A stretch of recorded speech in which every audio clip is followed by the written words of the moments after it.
Welcome back to Profile. My guest is Kent Gammon. He's an attorney at law, he's an author, he's a politician, and we've been talking so far about the work you do now and early life and how the two things link together. And I like to move to the high school days because you attended two prestigious high schools, Calabar High School as well as Wolmer's Boys. What did those schools do for you in terms of sort of shaping the person that you are? Yeah, I was very fortunate attending those two great high schools and having the type of teachers I had, the type of classmates I had in those years. 1980 to 1985 were my Calabar days. 1985 to 1987 were my Wolmer's days. And while I was there, I was really a very good student. I followed the rules. I didn't give any trouble. So the teachers all liked me, and the headmasters liked me.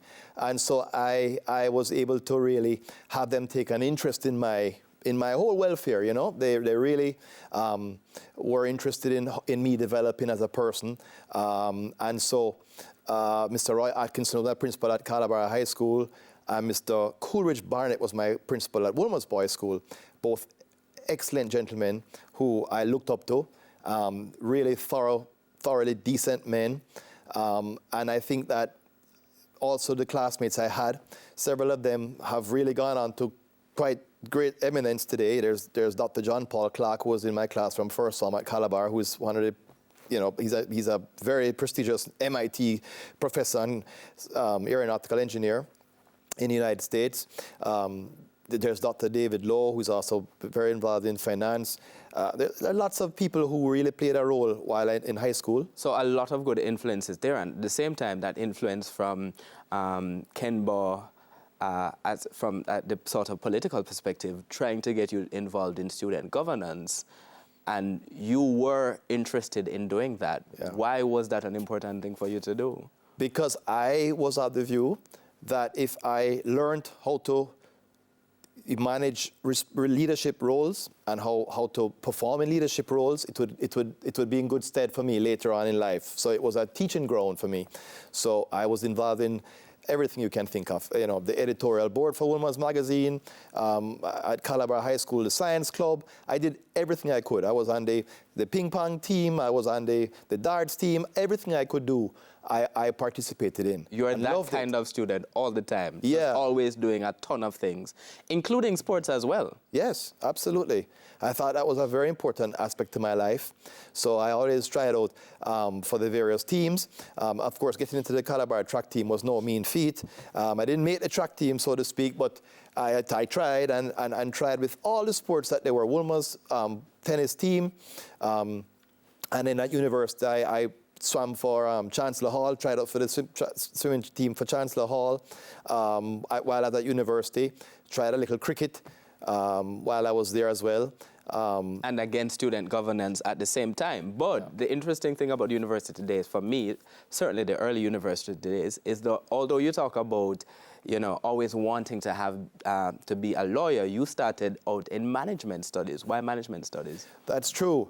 Because I wanted to be a business lawyer. I thought it was important to learn business so that when I got into law and the commercial aspect of law, I'd have a background in business. And I also thought it was important to my grandma, who was my, you know, a real hero to me, was a little shop. You know, she managed a school and she ran her shop, and I thought it was important to learn how to do business well, because I thought it was important to taking care of your family. What kind of influence did your mother have on that decision at the same time? Because she was also an entrepreneur of her, in a sense as well. Well, my mom ran her own business, and my mom just made sure that we had all the things we needed for school, and she really, I think, was happy that I decided to become a lawyer, you know, and she really wanted, I think, me to be in the law field, which I love and I enjoy it.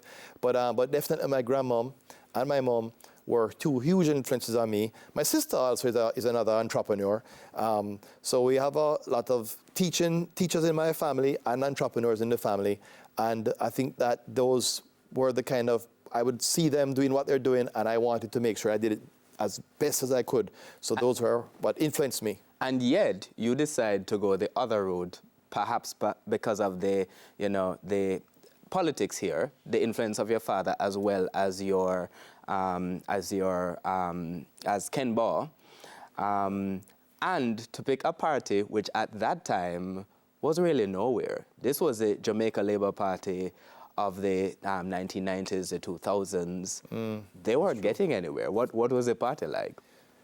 Yeah, in those days, those were some very low days for the Labour Party in the 1990s. And I remember being in university, and I was always proud of the Labour Party and its achievements. So I would walk around campus with a T-shirt, and most of the lecturers at university campus were horrified at the time, but I thought it was my constitutional Because it was right. not popular at all. No, it was not popular at all. So, I remember going into the economics class and the professor had a heart attack with my Edith Slager T-shirt after the 93 election. But, to me, I thought I was expressing my democratic right. And also in law school, I was always involved in student government. I was president of the Lawman Manley Law School Students Association, president of the Law Society in Barbados, vice president of the Law Society at Faculty of Law, Mona. And I thought it was important to speak out on our policies, not so much get involved in the personality side of it, but the policies which I thought were important. Less taxes, more rule of law, more accountability of our state authorities, which at that time were very weak.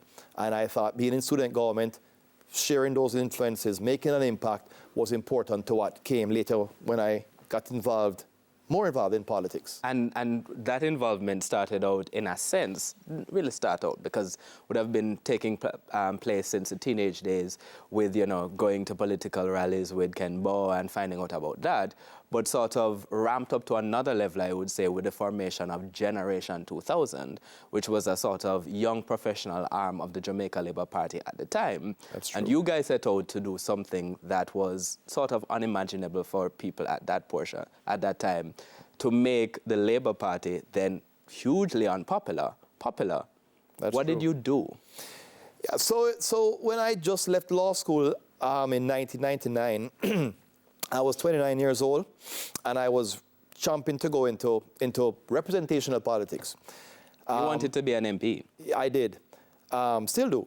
And Eddie Stillaga at the time said to me, look, young man, do your career, get a little career going before you jump into politics, even though he started at 29 in the Senate. So I G2K was just forming with Dr. Panton and a lot this of... is David Panton. David Panton, a lot of professionals at the time, young professionals who were concerned about their country. So it was an ideal area for us to coalesce. It coincided just when I finished law school. And so I was one of the first persons who formed the Generation 2000 organization, along with Lisa Hanna, Ronald Robinson, Timmy Wilson.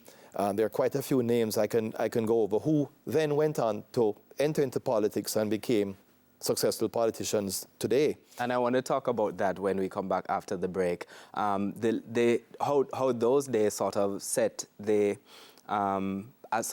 platform for what we're seeing right now. And I also want to talk about life outside of politics and law, family life. But we're going to take a break right now on our profile. We are talking to attorney at law, author, and politician Ken Gammon. And we are back after these messages.